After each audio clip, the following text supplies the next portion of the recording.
Hey, everybody. Welcome back to Poem Peeps. We are back with another Rapid Fire Journal Club episode. As always, now joined by Luke Hedrick, our associate editor, who's been running these Rapid Fire Journal Clubs and really keeping us informed on these great trials. Hey, Luke, how's it going? Hey, Dave. Happy to be here again. Feels like it's not been that long since we were just recording. Yes, seriously. It's always nice to be back here doing it. Thanks for just walking us through these trials. I hope it's beneficial to everyone. I think we've been hearing some positive things. Hope you're getting a big repertoire of trials to reference on rounds and impress everyone as well. Oh, yeah. No, this has been great for me. I need to read all these papers anyway for fellowship. And so it's a nice way to keep myself accountable, too. I love it. I love it. All right, let's dive into the next one. This time we are going to be talking about the novel Stark trial that was published in the New England Journal of Medicine in 2019. We'll share a link on our show notes. This is called the controlled trial of budesonide formoterol as needed for mild asthma. So, Luke, why don't you tell us about the background of where we were before we had this trial come out? Yeah. So when this paper came out, we knew that mild asthma, obviously, while it has this lower symptom burden, the risk of exacerbation is still pretty high. In fact, 30 to 40% of asthma exacerbations that require an ED presentation occur in patients with just mild asthma. And we also knew that inhaled corticosteroids or an ICS reduces that risk, but is infrequently used in mild asthma, often because patients have mild symptoms.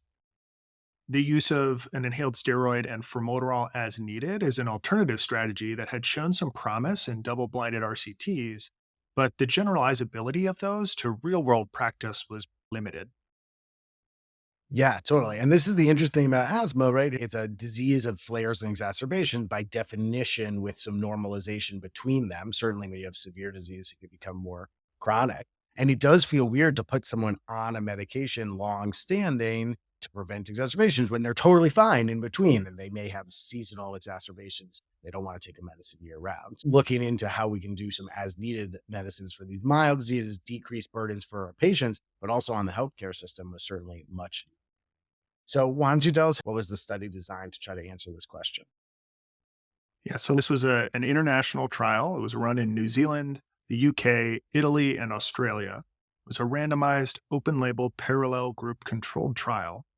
And a interesting observation about this one is that in med school and residency, I feel like I would often reflexively think of an open label design being a weakness of a study. But I think this one here is a good example of how you have to think about what question your trial is actually trying to answer when you're critically appraising its design. And so here, the open label nature means that they don't have to use any dummy inhalers for blinding, which lets the paper then assess some of that real world benefit of the simplicity of just using an as needed inhaled steroid and formoterol. And so you could argue this design, this open label design, actually helps the external validity here.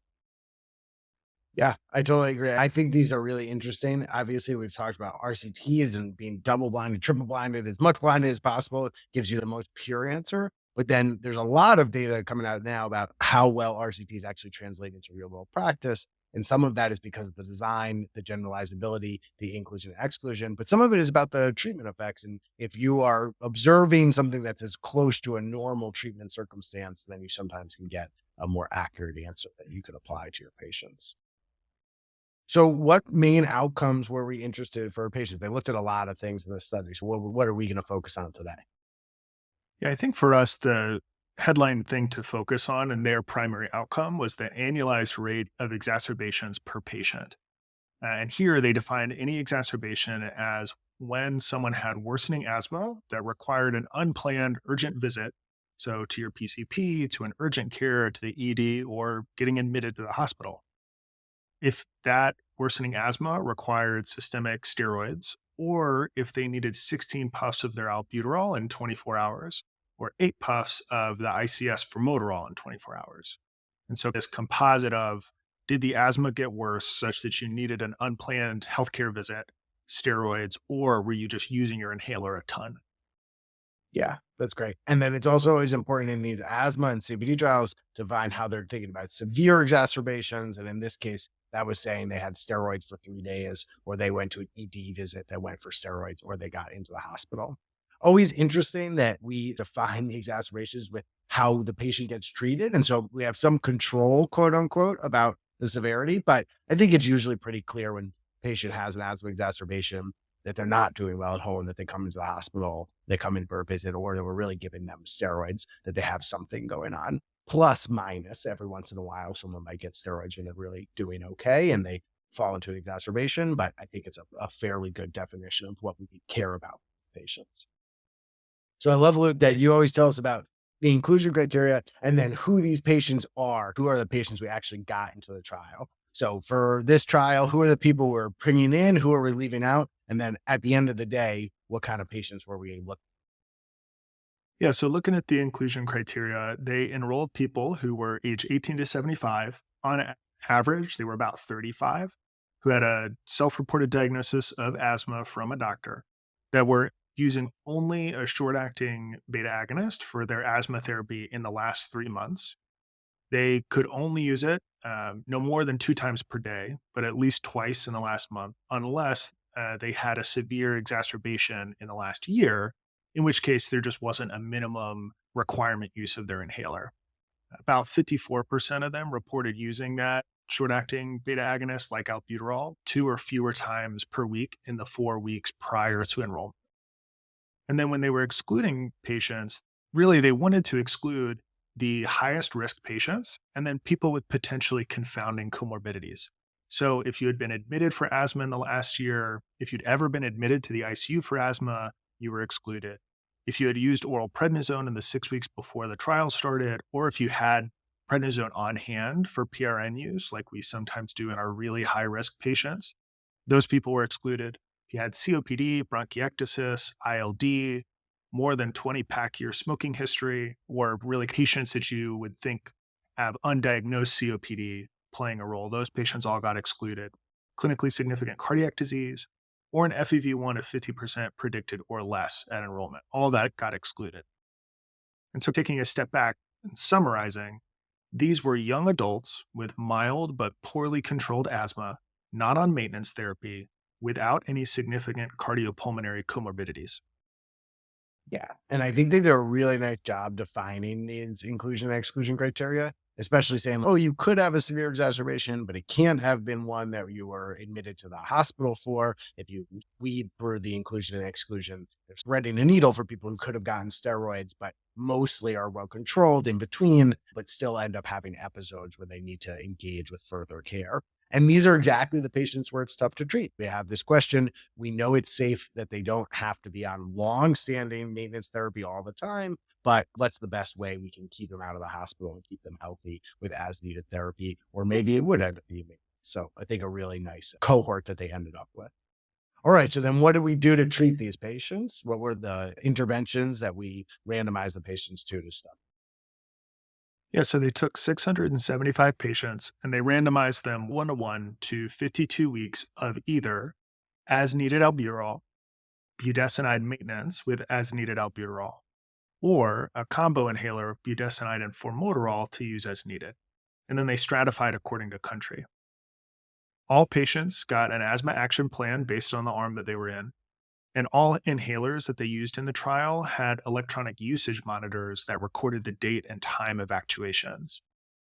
People were withdrawn for treatment failure if they had a severe exacerbation, if they had 3 total exacerbations that were at least a week apart, or if they had unstable asthma that required a change in therapy. And the kind of definition of that was left up a little bit to the treating clinicians. Yeah, and certainly those 2 prior things you said would be this type of thing that we would hope they would get a change in therapy on, but if they had something else as well. And yeah, this is a rigorous trial. They have monitors, they have written asthma action plans. Like we should be doing this for all our patients, like, especially the written asthma action plan. But this is well studied. It's not just providing people inhaler. All right. So then the where the meat is, what are the outcomes to come to that between the different arms? All right, so looking at the exacerbation rate, as needed budesonide formoterol lowered the annualized exacerbation rate compared to as needed albuterol with a relative risk of 0.49. But it did not lower it compared to budesonide maintenance. The relative risk there was 1.12. The time to first event also reflected those differences as well. When you look at severe exacerbations, the as-needed budesonide formoterol had fewer of them compared to the as-needed albuterol. It also had fewer severe exacerbations when compared to the budesonide maintenance arm as well.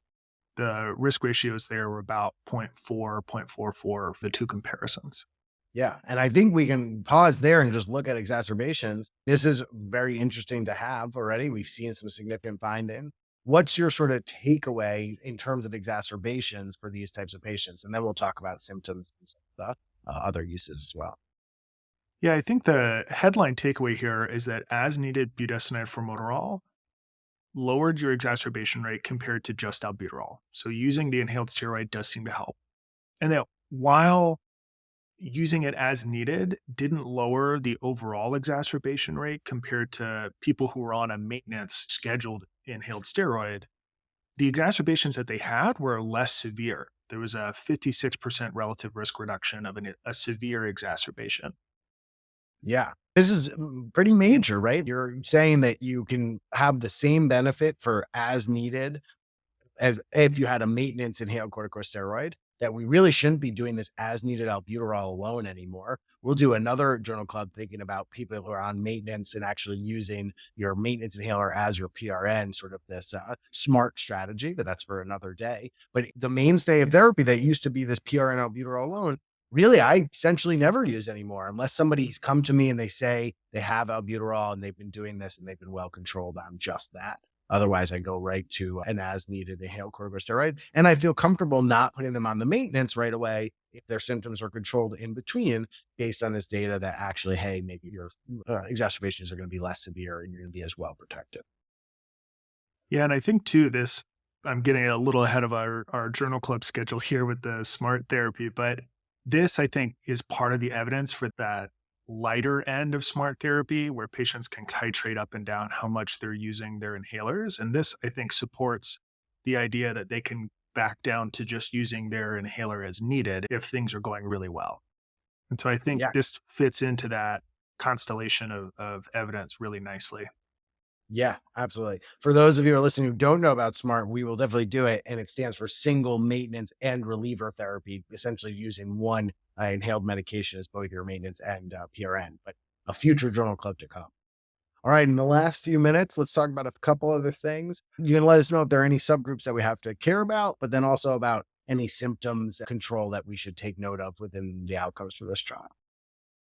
Yeah, we always care about our subgroups, but here I think the important thing to just know is that there was no difference. They looked at age, sex, exacerbation history, your baseline inhaler use, your eosinophils, or your baseline pheno, this idea of what your asthma phenotype is. None of that made a difference in the exacerbation outcome.